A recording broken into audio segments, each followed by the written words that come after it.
ये है कि यूएसएस इब्राहिम लिंकन जो बड़ा युद्धपोत है अमेरिका का, उस पर दरअसल ईरान ने हमला किया और उस हमले में क्या नुकसान हुआ है ये हम आपको बताएंगे और इस पर अमेरिका का दावा क्या है वो भी आपको अपडेट देंगे आज। केवल यूएसएस इब्राहिम लिंकन ही नहीं बल्कि एक और सबसे बड़ा युद्धपोत जो अमेरिका का है उससे जुड़ी भी बहुत बड़ी खबर आ रही है। उस खबर पर क्या अपडेट है ये भी हम आपको देंगे। और एक और अहम खबर है वो ये है कि एक जो रिफ्यूलिंग विमान है बताया जा रहा है कि उसको लेकर भी उससे जुड़ा भी बड़ा हादसा पेश आया है और इसमें भी अमेरिका को भारी नुकसान उठाना पड़ा है ईरान से जारी युद्ध में।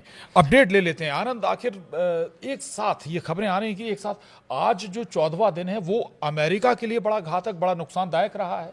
बिल्कुल, क्यों ऐसा इसलिए कहा जा रहा है, दरअसल यूएसएस अब्राहम लिंकन पर तो जो सुबह खबर आ रही थी वो तो चौंकाने वाली थी, लेकिन अब जो खबर सामने आ रही है वो और चौंकाने वाली इसलिए है क्योंकि यूएस का जो सबसे बड़ा युद्धपोत बोल लें या फिर एयरक्राफ्ट कैरियर बोल लें, इस पर आग लगने की खबर सामने आ रही है। ये यूएसएस जेराल्ड आर फोर्ड पर अचानक आग लग गई है और इसमें आग लगने से वहां पे जो विमान है वहां पर हड़कंप मच गया। उसके बाद हालांकि इस पे कोई ऐसी आधिकारिक पुष्टि नहीं हुई है कि भारी नुकसान हुआ है, लेकिन इस पे जो अमेरिकी नौसैनिक हैं 5वें बेड़े ने इस पर बयान भी जारी किया है। लेकिन ये आग लगी कहां, सबसे महत्वपूर्ण बात ये है। तो आग लगने की जो खबर है ये अमेरिकी नौसेना के 5वें बेड़े ने खुद इसको स्पष्ट किया और उन्होंने बताया कि यूएसएस जेराल्ड आर फोर्ड पर जो आग लगी है वो मुख्य यानी जो उनके लॉन्ड्री है, जहाज में जो लॉन्ड्री हिस्सा है वहां पर यानी कि जो कपड़ा धोने वाला जगह है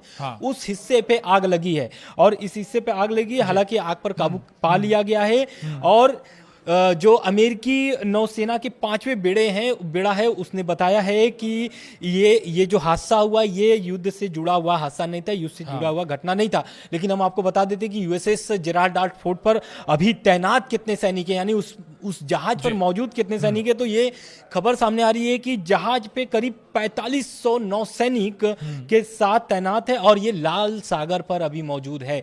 लाल सागर पर तैनात है। वहीं यूएसएस अब्राहम लिंकन अब अरब सागर में तैनात है और यूएसएस अब्राहम लिंकन पर तो ईरानी जहाज एकदम करीब पहुंच गया था उसके।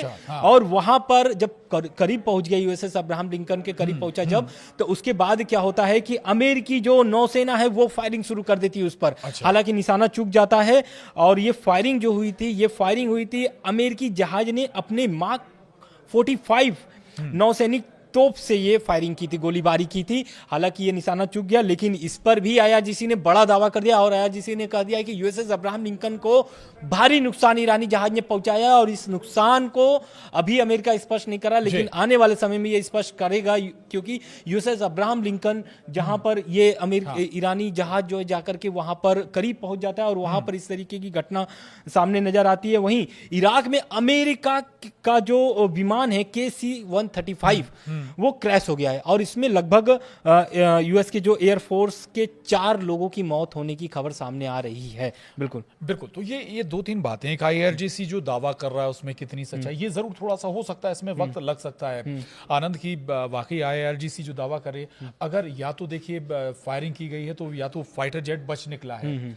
इब्राहिम लिंकन को अगर नुकसान हुआ होगा तो ये अमेरिका एक्सेप्ट नहीं करेगा कि वाकई नुकसान हुआ है। हाँ, ये जरूर है कि अगर जो डैमेज हुआ होगा तो उसे जल्द उसे दुरुस्त करने की कोशिश जरूर होगी। लेकिन एक बात बिल्कुल तय है कि अमेरिका को खामियाजा या नुकसान लगातार भुगतना पड़ रहा है और बड़ा खर्चा, बड़ा एक्सपेंस अमेरिका का हो रहा है। और इसके साथ देखिए एक खबर सामने और भी आ रही है, वो आ रही है कि इस घटना के बाद से जो अमेरिकी रक्षा सचिव हैं पीट हेगसेट ने, उन्होंने आज बड़ा बयान दे दिया और उन्होंने कहा है कि ईरान पर आज रात बहुत बड़ा हमला हो सकता है। और ये बात उन्होंने एक प्रेस कॉन्फ्रेंस में दिया है, कहा है, उनका बयान जो आया है।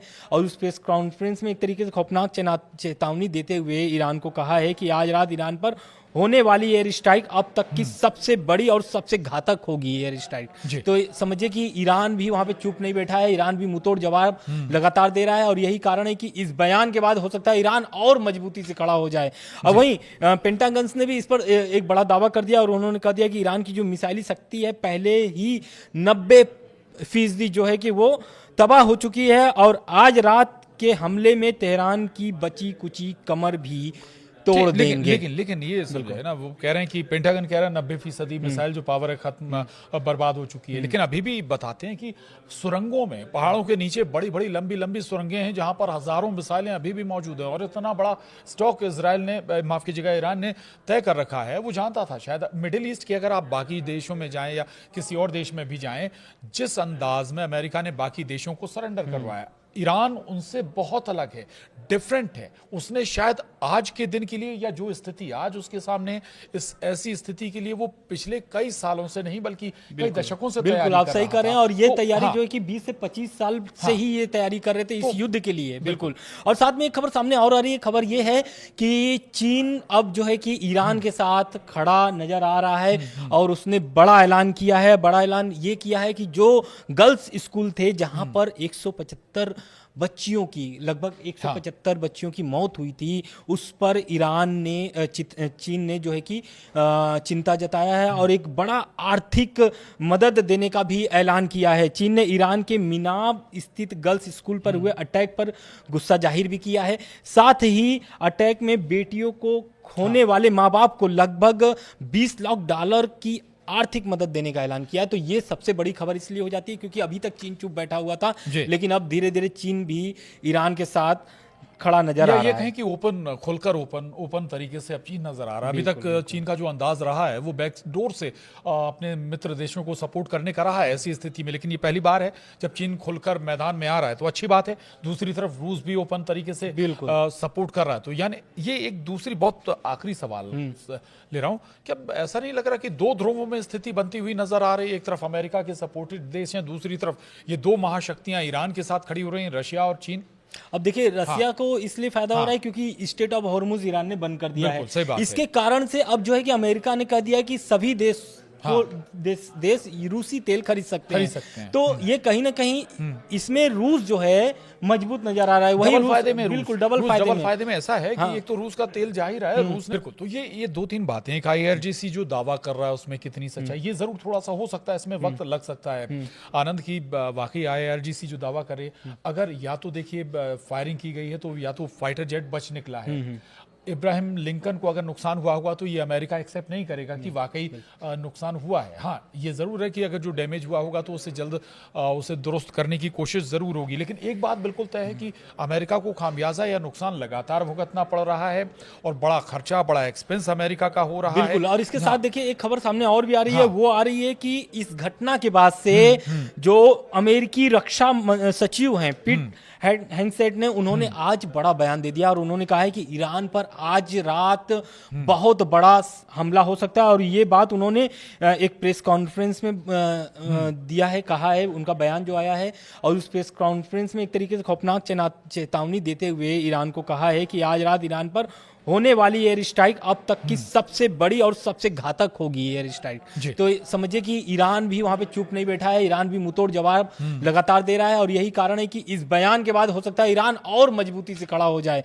अब वहीं पेंटागन ने भी इस पर एक बड़ा दावा कर दिया और उन्होंने कह दिया कि ईरान की जो मिसाइली शक्ति है पहले ही 90% जो है कि वो तबाह हो चुकी है। और आज रात के हमले में तेहरान की बची कुची कमर भी तोड़ देंगे। लेकिन ये सब है ना, वो कह रहे हैं कि पेंटागन कह रहा है 90% मिसाइल जो पावर है खत्म, बर्बाद हो चुकी है। लेकिन अभी भी बताते हैं कि सुरंगों में, पहाड़ों के नीचे बड़ी बड़ी लंबी लंबी सुरंगें हैं जहां पर हजारों मिसाइलें अभी भी मौजूद हैं। भारत को भी अब पहले से महंगा तेल देना शुरू कर दिया। बिल्कुल। और यही कारण है कि ईरान जो है कि आपको भी पता है कि ईरान के साथ सबसे मजबूती में अगर कोई देश खड़ा है तो वो है रूस और चीन, उसके बाद है उत्तर कोरिया। तो अब इसमें देखिए रूस को फायदा होने लगा इस युद्ध से। यही कारण है कि ईरान जो है कि लंबे समय तक अब इस युद्ध को खींचना भी चाहेगा, क्योंकि इस युद्ध का तैयारी ये लोग 20 से 25 साल से पहले से कर रहे थे। और उस जो युद्ध अभी चल रहा है उसका इंतजार जो है कि अब इनको मतलब एक तरीके से युद्ध में कूद करके अब रूस को फायदा पहुंचाएंगे, क्योंकि रूस ने भी बहुत मदद किया ईरान का, और ईरान ने भी रूस यूक्रेन युद्ध में बहुत काफी मददें पहुंचाई हैं। विश्लेषक तो ये भी कह रहे हैं हालांकि कि अमेरिका इस युद्ध को शुरू करके फंस गया। अमेरिका को अंदाजा नहीं था कि